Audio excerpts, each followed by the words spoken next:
አዲስ አድርገኝ ዛሬ ማሮጌ ነኝ ካልና ተግባሬ ስማማው ያለኝ የሚባሉ ሶስት ነገሮችን እንዳትረሱ። መተው፣ መቻል፣ ማለፍ። በትዳርም በስራ ቦታም በምንም የማይጠቅም ነገር ከሆነ ተውት። የሚጠቅም ነገር ሆኖ እንኳን በማለፋችሁ የሚበርድ ከሆነ እሳቱ እናንተ ተሸንፋችሁ እግር ስር ወድቃችሁ ትዳሩ ሚድን የሚበርድ ከሆነ አድርጉት። ከዛ በእናንተ ትህትና ውስጥ በእናንተ እግር ስር ወድቃችሁ ይቅር በለኝ ይቅር በላቸው በቃ ይሄ ነገር በዚህ ብቃ ብላችሁ በማለታችሁ ክርስቶስ ከእናንተ ጋር አብሮ ዝቅ ብሏል። ነገ እነዛን ሰዎች ህሊናቸውን የሚወቅስ ነገር በህሊናቸው ውስጥ ያናገራቸዋል። እነሱን አይ ጥፋተኛዋ እኔ ሆኜ እኔው ጥፋት ያጥፍቼ ባሌ እግሬ ስር ይወድቅ ትላለች ራሷ። እሺ ምን በድዬሽ ነው? ምን አጥፍቼ ነው? እሺ ካጠፋው ይቅርታ ይላል። ካጠፋው ትላለህ እንዴ? እምን ጥፋትን ስትለው እሺ አጥፍቻለሁ ይቅርታ ይላል። እንደገና ደግሞ እሷም ደግሞ እንደዚሁ እንትን ሲል በቃ የሆነ ከባድ ችግር ውስጥ ሲገቡ ፍርድ ቤት የታረቁ ሰዎችን አጋጥሞኛል። ባይኔ ያየሁት ነው የምነግራቸው። ሊካሰሱ ሄደው የፍርድ ቤት መጥሪያ ወረቀት መጥቶ ምናምን ዲቮርስ በቃ ሊፋቱ ምናምን ጫፍ የደረሱ ባልና ሚስቶች ግን እኔ ጨካኝ ነኝ፣ እኔ እንደዚህ ክፉ ነኝ፣ አንተ አሁን እኔን ትከሰኛለህ፣ እኔ አንቺን ትከሽኛለሽ ይባባላሉ። ከዛ ያወራሉ፣ ያለቅሳሉ። በቃ አሁን ጉዳዩን ፍርድ ቤት ይዞታል፣ እኔና አንቺ ወደ ቤት ሄደን እናወራለን፣ እንስማማለን፣ ቀስ ብለን ደግሞ ይሄን እንሰርዘዋለን ሲባባሉ ዳኞቹ ይሄን ነገር ያዩትና ከተስማማችሁ እኛ እዚህ ጋር ፋይሉን እናስወግድላችኋል ይላችኋል። ለምን አሁን የሰማሁት ያየሁት ነገር ጥሩ ነገር ምንድነው? ፍርድ ቤት ውስጥ ባልና ሚስት በተለይ መዘጋጃ ላይ የሚፋቱ ፍቺ እንዳይበዛ ማስማማቱ ላይ ነው የሚጥሩት። በቃ እስኪ ታረቁ፣ አስቢበት። በቃ እኔ ባሌን መፍታት የምፈልገው መክሰስ እፈልጋለሁ ሴቶች ጉዳይ ሄዳ ስትል አስቢበት ብለው የማሰቢያ ጊዜ ሁሉ ይሰጣሉ። ሴቶችን ሰድበው የሚያባርሩ ሁሉ የሴቶች ጉዳይ የሚሰሩ ሰድበው የሚያባርሩ ሁሉ አሉ። ሂጂ እዛ ለጎሄኔ ለገንዘብ አግብተሽ ይሆናል እኮ ተስማሚ፣ እስቲ ሂጂ መጀመሪያ ታረቂ ብለው ያባርሯቸዋል። አንዳንዴ ትክክል ነው። ከዛ እንኳንም አለችኝ የምትልበት ጊዜ ይመጣል። ይሄኔ እውነት አፋተኝ ቢሆን ኖሮ እኮ ይሄን ትዳር አጣ ነበረ እንኳንም አለችኝ ብለው ያቺ ቀን በመዘግየቷ እርቅ ሊመጣ ይችላል። አንዳንዴ በህይወታችሁ ውስጥ ስሜታዊ ሆናችሁ በጣም በቃ ከባድ የሆነ ችግር ውስጥ ሆናችሁ ወደ ፍቺም ወደ ጸብም ሊያደርሳችሁ የሚችል ቦታ ላይ ሆናችሁ የሚያረጋጋ ሰው ሲመጣ ተቀበሉት። ምናልባት ያ ነገር የእግዚአብሔር መንፈስ ነው። እናንተ የሄዳችሁት በስሜት ነው። እኔ ነገርኳችሁ። እስር ቤት ያሉት የታሰሩት ሴቶችንም ወንዶችም በቃ ምን አለ በታገስኩኝ እንደው በቃ ቢቀርስ ጥፍት ብዬ ብሄድኩስ የሆነ ቦታ በጣም በተለይ ደግሞ ካፈርኩ አይመልሰኝ እንድርቅ ማለት በቃ እንኳን አረኩ ነው። መጨረሻ ላይ ሲሸነፉ ደግ አረኩ አይደል? ልክ ሲሸነፉ እንኳን በቃ ደግ አረኩ እሰይ ምን ይጠበስ ብላችሁ አታውቁም? ልክ ስትሸነፉ ማለት ነው። አላላችሁም? እውነቷን እንነጋገር። አዎ በሉና በኮሜንት ጻፉ። እንደዛ ነው መተማመን ያስፈልጋል። ያላለ የለም ግን እንትኑ ደረጃው ይለያያል። እና እሱ በሌለበት አዳመጠች። በጣም የደነገጠችው እና ሰራተኛዋ መታ አጠገቧ ቁጭ ብላ አብራት እያዳመጠች መሆኑን እስክትረሳ ድረስ ግብት ብላ እንደዚህ ስታዳምጥ ነበር። ስታይ ነበርና ዞር ስትል አጠገቧ አንቺ ምን ታርጊያለሽ? ሰው ጊዜ አንቺ እኔም እየሰማሁ እኮ ነው። ቁጭ ራስሽን እንዴ! ኧረ ከዛም አልፎ የእናትሽንም ነው የሚናገረው ስትላ ጊዜ አጫለቻት በጥፊ። እንደዚህማ አትይንም አለቻት። እትዬ የፈለገ ብትመጪ ልክሽን የሚመስል ትምህርትን ያዳመጥሽው እኔም አዳምጠዋለሁ አለች። ካሁን በኋላ እላፊ የሆነ ቃላት የቤት እመቤትነቴን የሚነካ ሚስትነቴን የሚነካ ወይም ይሄ እንደዚህ እንትኑን ክብሬን የምትነኪ ከሆነ አባርሻለሁ ነግሬሻለሁ አለቻት።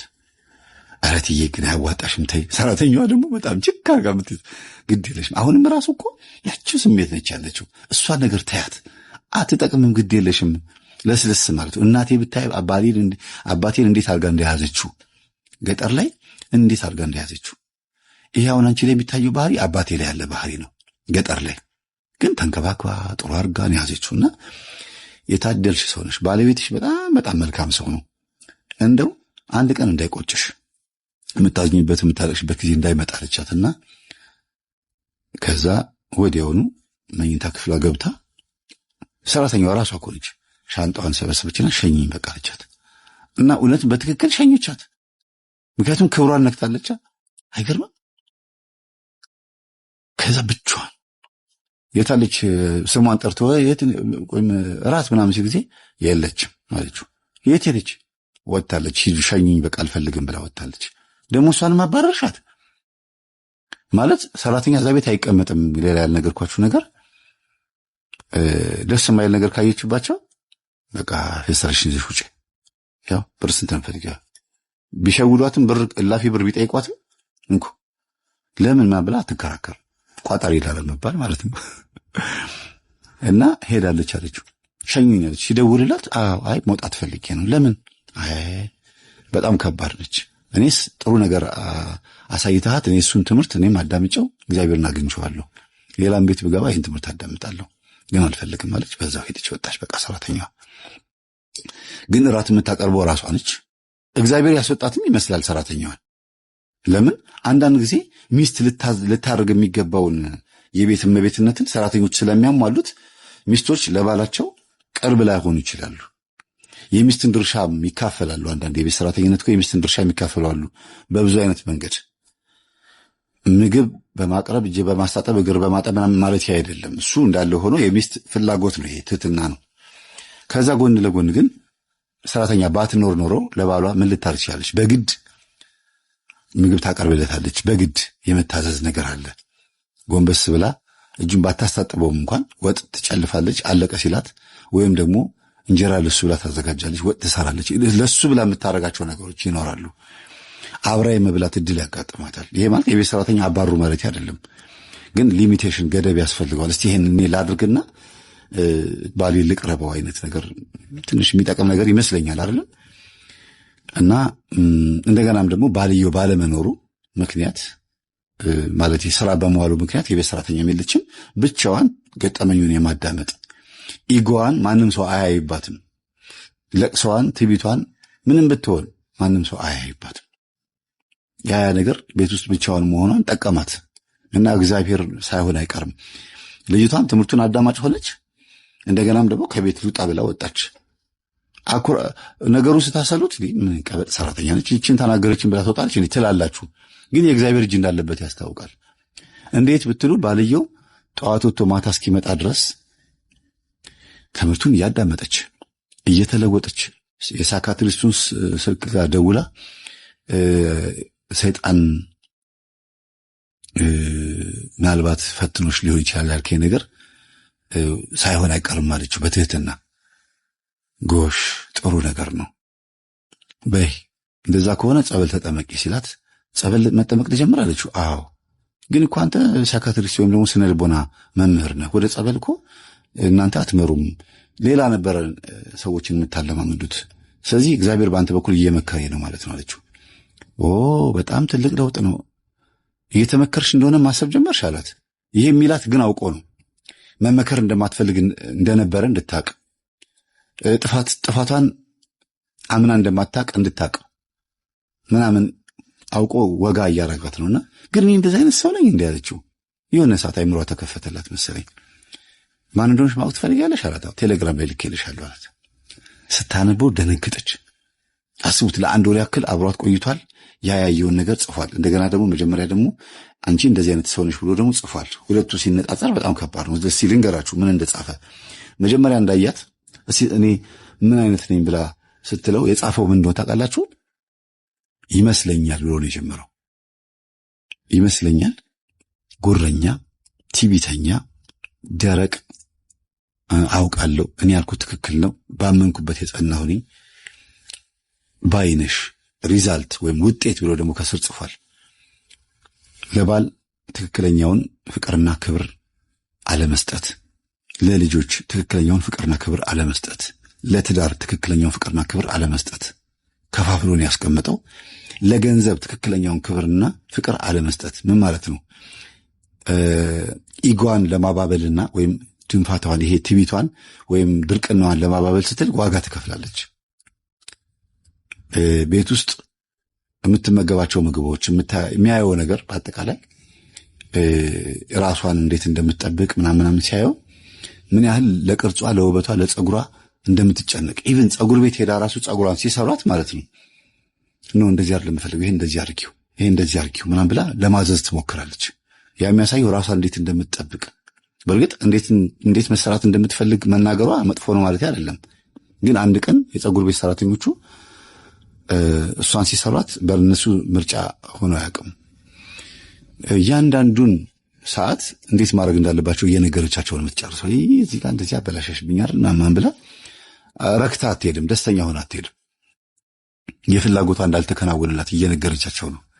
ትክክል እንዳልሰሩ ወይም ደግሞ አሪፍ ናችሁ ላለ ማለት፣ ጥሩን የሰራችሁት አሳመራችሁኝ ላለ ማለት፣ አይ እንኳን የሚያምር አይመስለኝም ትላለች። ቆንጆ እኮ ነች፣ አምሮባታል እኮ በልብስም በፀጉርም በኮስሞቲክስም አምሮባታል፣ ግን እናንተ ናችሁ ያሳመራችሁኝ ላለ ማለት በዚህ ልክ ነው። እና ይሄን ሁሉ ነው የጻፈባት ግን እሱን ራሱን አስቦት ሳይሆን ሰዎች ያደረጉት ነገር፣ በተለይ ላንቺ የሚያደርጉት ነገር አይጠምሽም። ገበያም ሄዳ ልብስ ስትገዛ ራሱ የሚገርማችሁ ኮምፕሌት ልብስ አሰፍታ ነው የምትለብሰው። ራሳቸው ሄደው አስለክተው አሰፍተው የሚለብሱ አይታችኋል። የተሰፋ የማይገዙ በቃ እነሱ ያደረጉት እነሱ የመረጡት ምርጫ የእነሱ ዲዛይን ነው የሚመቻቸው። ሌላው ደግሞ በጣም የሚገርመው ነገር ባያሰፉም እንኳን አዲስ የመጣ ፋሽን ዲዛይን ሆኖ ለብሰው ሌሎች ሰዎች ከለበሱት አይለብሱትም ልብሱ። አንድ ወር። ሁለተኛ ነገር ደግሞ ብዙም ያልተለበሰና ብዙ ሰው ላይ የሌለ ልብስ መልበስ ይወዳሉ። ራሱ የሚሸጥም ሆኖ በጣም ውድ የሆነ ልብስ። ለዚህ ነው ገንዘብ ላይም አጠቃቀሙን ባለማወቅ ተገቢውን የሆነ ፍቅርና እንክብካቤ ያለማድረግ ብሎ የተናገረው ለዛ ነው። ውድ በሆነ ልብስ ላይ 20 ሺህ ብር አውጥቶ ቀሚስ፣ ጫማ ምናምን ይሄ ራስን ለመጠበቅ የሚደረግ ነገር ይሆናል ማለት ነው። ከዛ ገንዘቡ ከኢኮኖሚያቸው ከህይወታቸው ጋር ሲነጻጸር ፋላሶ ይኖረዋል ወይም ደግሞ አይገናኝም። ኢኮኖሚካሊ ድቀት ይመጣል። መለስ ዜናዊ ምን ይላል? የዋጋ ግሽበት ይላል አይደለም? የዋጋ ግሽበት ማለት ኮስት ኤንድ ዲማንድ አይመጣጠንም ማለት ነው። ስለዚህ የራስን ኢጎና ሰልፍ የሆነ እንትን ማንነትን ለመጠበቅ ሲባል ብዙ ወጪ ይወጣል፣ ብዙ ብክነት ይመጣል፣ የትዳር ሰላምም ይናጋል። ቋጣሪነት አንዳንድ ጊዜ እኮ ጥሩ ነው። አንዳንድ ጊዜ ጥሩ ነው ቋጣሪነት፣ ሁልጊዜ ባይሆንም። ቋጣሪ ሰዎች አስራት መውጣት ቢያቅታቸውም፣ ይሄ አስራት በኩራት ገንዘብ ማውጣት ቢያቅታቸውም ግን ይሻላል። ይሄ ጉራን ለመጠበቅ በሰው ፊት ቆንጆ ሆኖ ለመታየት ማንም ያላረገውን ታኮ ማንም ያልያዘውን ቦርሳ ብራንድ የሆኑ ዕቃዎችን በመግዛት በመልበስ ታይታ ብቻ ለመፍጠር ጥረት እያደረጉ ቤትን መበደል። የቤት ቀጋ የውጭ አልጋ የሚባሉ ሰዎች አሉ። የቤት ቀጋ ማለት ለቤት እሾክ ናቸው። የቤት ውስጥ ሰላም የላቸውም። ራሳቸውን ቤት ውስጥ የሚያዩበት መንገድና ውጭ ላይ የሚታዩበት መንገድ ይለያያል። ለሌላው ሰው ብሉ ጠጡና ምን ይምጣል ምናምን ብለው ይጋብዛሉ። እቤትም እንኳን ቢሆን እንግዳ ዘመድ ጎረቤት ምናምን እናት አባት ሲመጡ ወይ የሆነ ነገር ሲሆን የሌለ ወጪ አውጥቶ ምናምን አብልቶ አጠጥቶ ምናምን ከዛ እንግዳ ዘመድ ከሄደ በኋላ እንደገና እጅ ባዶ መሆን እና እንዲህ አይነት ጉረኝነት ያለበት ሳናቀው ይሄ ነገር በሁላችንም ውስጥ አለ። ሳናቀው በጣም በቃ አለው ለመባል ጥረት አላት ለመባል ጥረት ማድረግ ወይም ትዳሯ ሰላም ነው እነሱ እኮ እንደዚህ ናቸው ለመባል ጥረት ማድረግ እና ትንሽ ንፋሱ በሁሉም ቦታ ላይ አለ ብዬ አስባለሁ። እንዲህ አይነት አስተሳሰብ ግን መንፈስ ነው። ራስን በዚህ ልክ መንከባከብ የመንፈስ ጓደኛ መሆን ማለት ነው። እና መስገድ መጸለይ መጀመር እንዳለባት ነገራት። እና እኔም ጸበል እጠመቃለሁ አንዳንዴ እኔም ይሄን ትምህርት አዳምጣለሁ ብሎ ነገራት። እውነት አለች። ዋው ደስ ይላል። በቃ ለማንኛውም ታንኪዩ መንፈስ ሊሆን ይችላል ተጠመቂ ወይም እንደዚህ ሁኚ ያልከኝ ነገር ጠቅሞኛልና አመሰግናለሁ። እና የሆነ ትምህርት አለ ልላክልህ አለችው። እሺ ብሎ አላትና ላከችልት። ደስ ይላል። የሚገርም ትምህርት ነው። ያውቃል እሱ ነው እኮ ለባሏ የሰጠው ያውቃል። ግን ምንድነው እሷ እንደሰጠችው አስመስሎ እና ለመጀመሪያ ጊዜ የሰማው ከሷ እንደሆነ አስመስሎ ትሪት ያደረጋት እሷ ሃንድል ለማድረግ እንዲመቸው ወይም ደግሞ ለመቆጣጠር ከእጁ እንዳትወጣ ለማድረግ ነው። እና ደግሞ በኔና ባንቺ መካከል ያለውን ነገር አስተካኪ አላት። ወዲያውኑ ቆጣ ብሎ ምንድነው እሱ አለችው። አይ እንደምትወጂኝ አውቃለሁ ብሎ ፊት ለፊት ነገራት። ኧረ እኔ እንደዚያ ነገር የለብኝ። አይ እሱ ታየው ችግር የለውም አውቃለሁ። ለኔ ያለሽ ስሜት ያው ልታይኝ እንደምትፈልጊና በየደቂቃው በየሰዓቱ እንደምትደውይ አውቅ ነበረ። አሁን ትምህርቱ ላይ ስላተኮርሽ በጣም ደስ ብሎኛል ምናምን ሲላት ጊዜ ለምን አወቀብኝ ብላ እንግዲህ ማየት ነው የፈለገው፣ መስማት ነው የፈለገው። ሄሎ አለሽ ምን ተሰማሽ ይላታል። አውቀህ ነው አይደለ ልታናደኝ ነው አይደለ ትለዋለች። አይ አውቄ አይደለም ትክክል አስቤበት ነው የተናገርኩት። አስቤበት ከተናገርኩኝ ደግሞ አልተሳሳትኩም ማለት ልክ እሷ እንደተናገረችው ማለት ነው። ኦኬ እንደዚህ ነው እንዴ ሰውን የሚያበሳጨው ንግግሬ አለች። አዎ አየሽ አስበሽበት ከተናገርሽ በኋላ ሰው ተቀየመ አልተቀየመ፣ ተናደደ አለቀሰ አላለቀሰ ግድ አይልሽም። እኔም አሁን አንቺ ምንም ብትናደጂ ምንም አይመስለኝም። ለምን አስቤበት ነው የተናገርኩት፣ አላዝንልሽም ማለት። በጣም ነው የሚገርመው። ትክክል ነው ያደረገው። ከዛ ስልኩን ከዘጋችሁ በኋላ እንደወደድኩት ታውቋል ማለት ነው እኔ አለችው።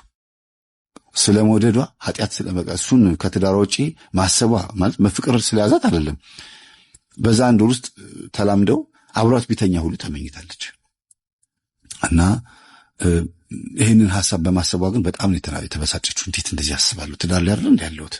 አሁን ድንገት እጅ ከፍንጅ ብያዝ በትዳር ላይ እንዴት ታማግጫለሽ ብባል ምንድነው የሚሰማኝ ብላ ለመጀመሪያ ጊዜ ማሰብ የጀመረችው የዛን ቀን ነው። በትዳርሽ ላይ እንዴት ታማግጫለሽ? በትዳርሽ ላይ እንዴት እንደዚህ ቺት ታረጊያለሽ? ይሄ እኮ በጣም ኃጢአት ነው። ምን በቃ እና እናትና አባቷ ጋር ሄዶ እንዲህ በትዳሬ ላይ ቺት አረገች ብሎ እሱ ከፍ ብሎ እሷ ተዋርዳ ስትታይ አሰበችውና አረጋት። እንዲህ አይነት ነገር ማሰብ በራሱ ኃጢአትን ማሰብ በራሱ ኃጢአት ቢሆንም መጥፎ ቢሆንም ግን ደግሞ እሷ ጋር ይለያል። ይሄን ሐሳብ ማሰብ እንዴት ብትሉ ውርደትን ነው የጠላችሁ ወይም ደግሞ የበታችነት ስሜትንና ባሏ ንጹህ ሆኖ እሷ ኃጢአተኛ ሆና መታየቷ ነው በጣም ያንገሸገሻት። ግን ትምህርቱን በደንብ ጠልቃ በገባችበት ቁጥር ጸሎት ቦታ ማዘጋጀት የሰራተኛዋን ቤት ማንም ሰው ገብቶበት አያውቅም። ዕቃውን እንዳላወጣችው እኔም ማስተምረውን ትምህርት በሙሉ በተግባር መፈጸም ጀመረች። መስገድ፣ መጾም፣ መጸለይ ስትጀምር እናትየዋ መጥተው አብሮ መዋል ጀመሩ። ቤት እንዴ እማይ እንዴት ነው ያለው ወትሮሽ ቤት መምጣት? አይ ሰራተኛ የለሽም ብዬ እኮ ነው። ሰራተኛ ሄደች ስላልሽኝ ላግዝሽ ብዬ ነው። ኧረ እኔ ምንም የለም ለአንድ ለባሌ ሽሮ አንተክትኮ መስጠት ምን የሚከብድ ነገር ነው አለች። አንቺ አሁንም አልተወሽም እንደ ነገር አሏት። ምንም አይ በዚህ ልክማ ባልሽን እንደዚህ አትናቂው። ለአንድ ባሌ ሽሮ አንተክትኮ መስጠት ይባላል እንዴ? ባሌን መንከባከብ አይከብደኝም ነው የሚባለው። ተይ ለኔም አላዋጣኝም ተይ ብዬሻለሁ አሏት። ትልቅነታቸው እንዳለ ሆኖ ያመጣቸው ግን መንፈስ ነው። እሷ ስትሰግድ ስትጸልይ ለካ እሳቸው ላይ ሄዶ ገብቶ አነሳስቷቸው መጥተዋል ሴትዮዋ። እና ቁጭ ብለው ወሬ ማውራት፣ ስለ ባላቸው ያወራሉ፣ ስለ ሰፈር ወሬ ያወራሉ፣ ድሮ ስለነበረችበት በአጠቃላይ ሐሜት ምናምን ነው የሚያወሩት። እና ኦኬ ማየንም እየተፈታተናት ነው።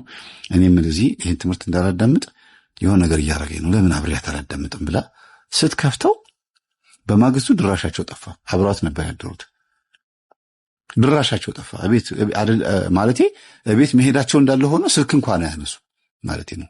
ሲደወላቸው ሄደች ቤት ነው ማየ ምን ነው ስልኩ ማታነሽም? ይህን ትምህርት ስከፍተው ደግሞ ጠፋሽ። አይ እንዲህ ያለ ነገር ያልወድም እና እንዲያ ነገር አትክተች አሉ። ምን አረኩኝ ማየ? ይህን እኮ ትምህርት እያዳመጥኩ ነው። ጾምኩኝ፣ ጸለይኩ፣ ሰገድኩ ምልሽ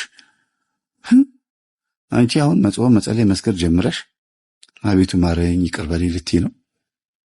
መቼም አናደርገውም እባክሽ፣ የእኛ ዘሮች እኛ የተረገምን ቆሻሾች ነን አሉ ለመጀመሪያ ጊዜ። እንዴ ማየ ማለት አይ ተይን እባክሽኝ፣ ይኸውልሽ እኛ አባታችን እጅግ የታወቀ ደብተራ ነበር ብሎ ጀመሩ። የማን አባት? የኔ አባት የኔ ያሉ እሳቸው የታወቀ ደብተራ ነው። እንዴ አባባ ገሌ አለቻቸው። እንዴ የታወቁ የትልቅ ድርጅት ዲን አልነበሩ እንዴ? የትልቅ ድርጅት የኮሌጅ ዲን ወይም ደግሞ የሆነ ድርጅት ኃላፊ አልነበሩ እንዴ አለች። አይ እኔ ሳገኘው እኮ ደብተራ ነበር። አፍርሶ እኮ ነው ያገባሁት። አፍርሶ ካህን ነበረ። በዝሙት በእኔ ምክንያት ሲያፈርስ አቆመ። እሺ ከዛስ? ያው እንግዲህ ከእሱ አይደል የተወለድሽው? እሱ ደግሞ ጎረኛ ነው። ያችን ካባዋን ለብሶ ጎርደድ እያለ ሲሄድ ያቺ ጉራው አብራዋለች። ከሱ ነው በዘር ያገኘሽው አሏት።